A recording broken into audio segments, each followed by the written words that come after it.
English teachers, learner autonomy. What is it all about and how can you use it in the classroom? Let's go.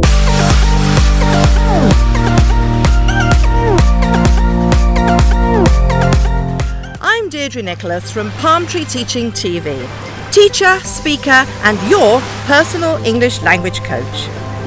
Now, you've probably heard of learner autonomy.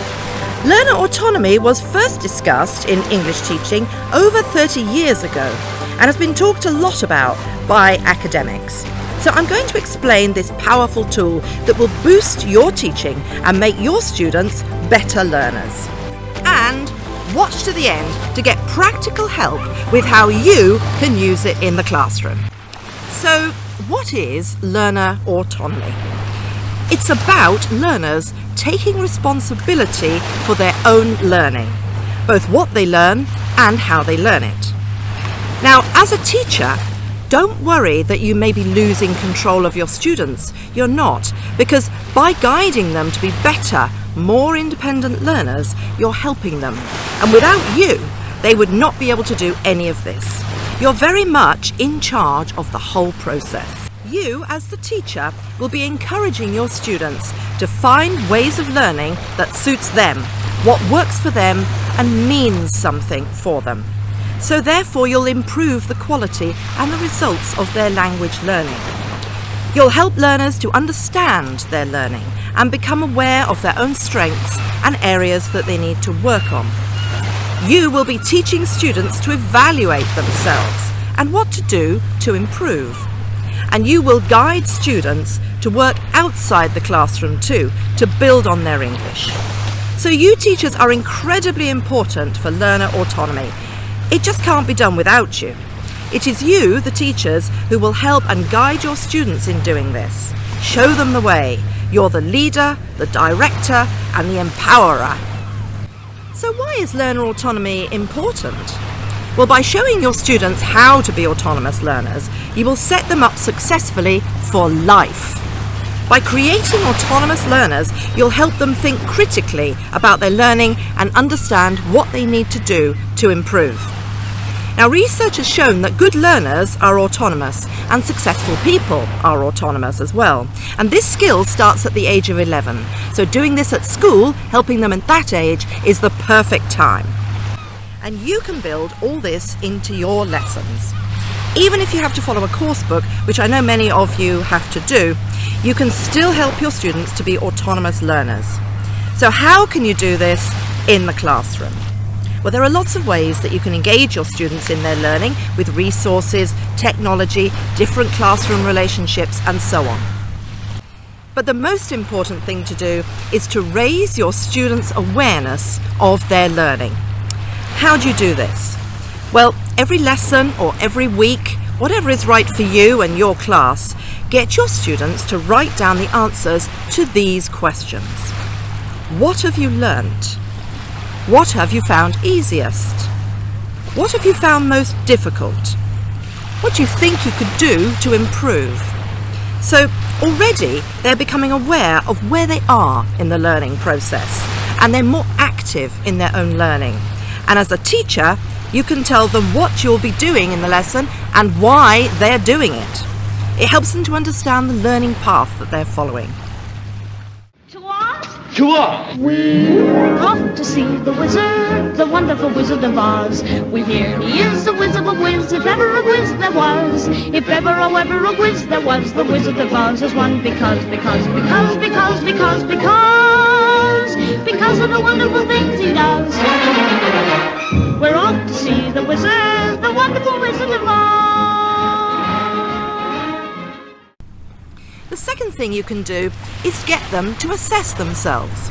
I don't mean actually test themselves, no, you do that of course. But before a test, ask them to predict how they think they're going to do. What grade do they think they're going to get? What areas are most concerning for them? Then, when they've done the test and you've given them the results, ask them to compare the marks that they've got with the marks that they thought they would get. Were they right? Did they have problems in the areas they thought would be difficult?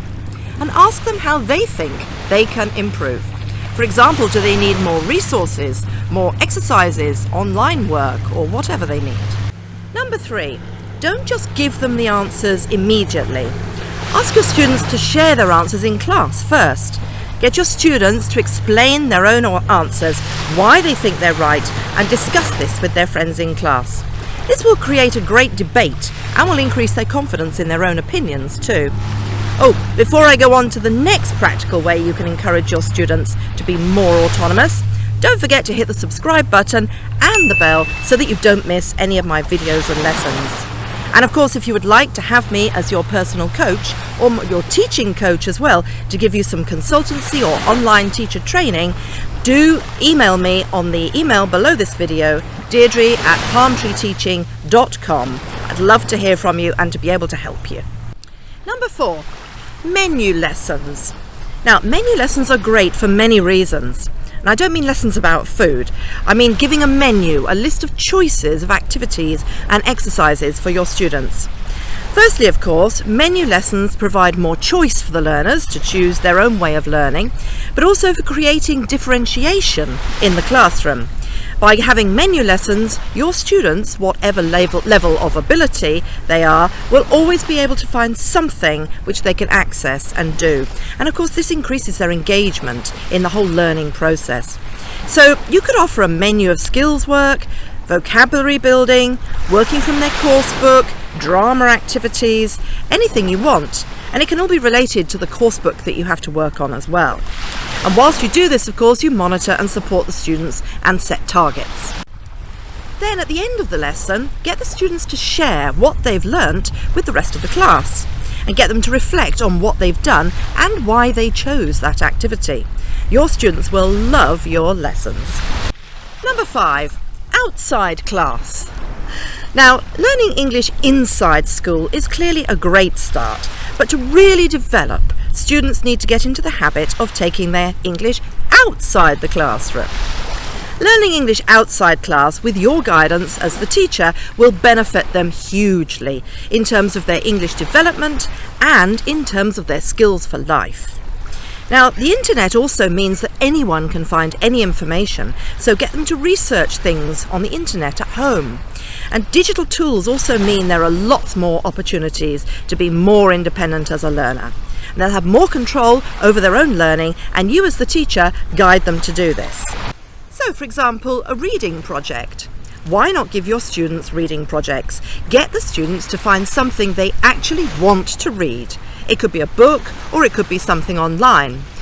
Then get them to set personal goals on how much reading they're going to do or when they're going to read. You could even get them to focus on a particular language feature or maybe to find new vocabulary. Also, you need to get them to think about what's good about reading, how they feel they're improving their English when they're reading. It's up to you, of course.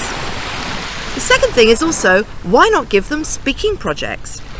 Why not get your students to create their own English clubs with their friends after school? Let's say they have to talk English on 2 lunchtimes a week or 1 evening after school a week, for example.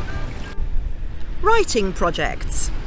A great way to get them to reflect on their English is to get your students to write learner diaries in English.